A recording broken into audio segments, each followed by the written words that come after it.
Alright folks, so it's finally iPhone season again, and Apple has given us 4 new iPhones, 2.5 new AirPods, and a bunch of new AI features. Hello everyone, it's Ragewood, and in this video I'll be giving you my thoughts on the new iPhone 16 and 16 Pro, walking you through everything that was released and why I will not be upgrading to the iPhone 16 Pro this year. If you've been around my channel, then you know that I shoot all of these videos on my iPhone 15 Pro. So for me, it's a tool that I use for my business, with the main 48 megapixel camera being the most important feature, which it turns out is the same camera in the 16 Pro. The other reason that I won't be upgrading is that the 15 Pro and Pro Max are the only iPhones beside the new 16 lineups that will also be getting Apple Intelligence, so it won't be that much of an upgrade, to be honest. And that goes to show you how good the cameras on these phones are. Honestly, if you're looking to start a YouTube channel or make videos to post online, let this encourage you to start with whatever phone you have laying around, and you never know, maybe it will take off and you have the money to buy that mirrorless camera you're waiting to buy before you start.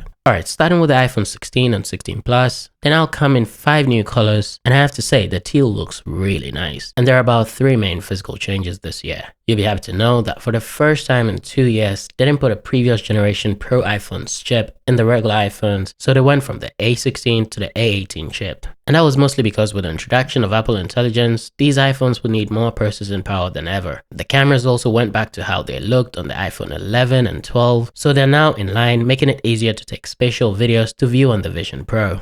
All 4 of the new iPhones also got a button they're calling Camera Control that can launch the camera on a quick tap and a long press to launch a new Apple Intelligence feature called Image Intelligence. The iPhone 16 finally brings about the end of the mute switch, which means even the regular iPhones now have the action button. And this is a big deal because the mute switch has been around for a very long time and it was very useful. And I would even say it was more useful than the action button, which 9 times out of 10, I forget it's even there. I wouldn't be surprised if they bring it back in future as a pro feature. Talking about pro features, the Pro iPhones this year are a bit underwhelming if you put Apple Intelligence aside. Like, not much has changed at all in terms of hardware. Yes, the ultra-wide camera got a new 45 megapixel sensor and the screen size increased a little bit, and it got the A18 Pro chip, but not much else has changed. Apple Intelligence is the main feature this year, which while it's a bit disappointing, I kind of understand, because you see, the iPhone 15 Pro is still a great phone with some of the best performance I've seen in a phone, even after a year of very heavy use. So I get why it might be difficult to improve on that. And from what I've heard from some of the benchmark leaks, the A18 Pro chip is no joke. But is it really enough to upgrade from the 15 Pro?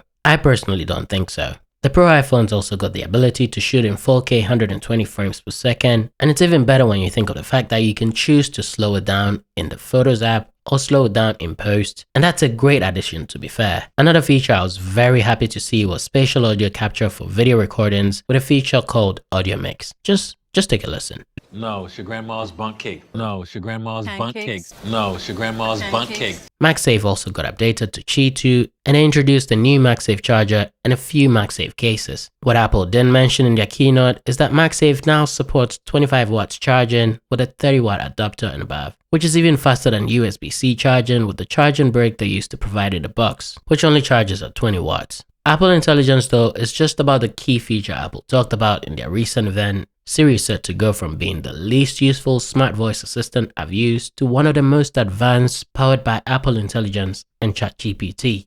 Apple Watch Series 10 also got slimmer and lighter, got a new jet black polished aluminum finish, and 3 polished titanium finishes, replacing stainless steel. And finally, all the AirPod lineups got some form of update with the introduction of the AirPods 4 and AirPods 4 with noise cancellation. AirPods Maxes though only got new colors and USB-C, which is disappointing since it's the only AirPod still using the H1 chip. The AirPods 4s have been redesigned for comfort and gets USB-C and the H2 chip. Meanwhile, AirPods 4s with active noise cancellation also get wireless charging without MagSafe and transparency mode but without silicone tips, so I'm curious to hear how good they'll be. AirPods Pros, however, didn't get an update and got 3 new health features, including hearing protection, which will be on by default and aims to minimize exposure to loud intermittent noises, an on-device hearing test, and a hearing aid feature that recently got approved by the FDA. It looks very promising and I can't wait to test them out on my AirPods Pro.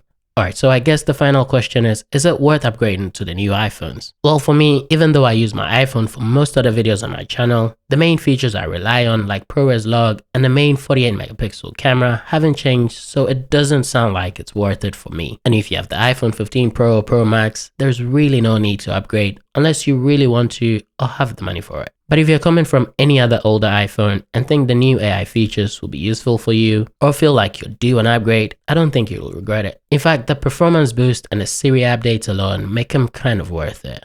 So that was everything Apple announced at the September event. Are you looking to upgrade to the 16 or 16 Pro? Let me know down in the comments, along with any questions you have about these new iPhones, and I'll definitely get back to you. And if you did enjoy this video, check out my iPhone 15 Pro review next, as I cover everything you need to know and if it's still worth it. Thanks for watching, and until next time, cheers.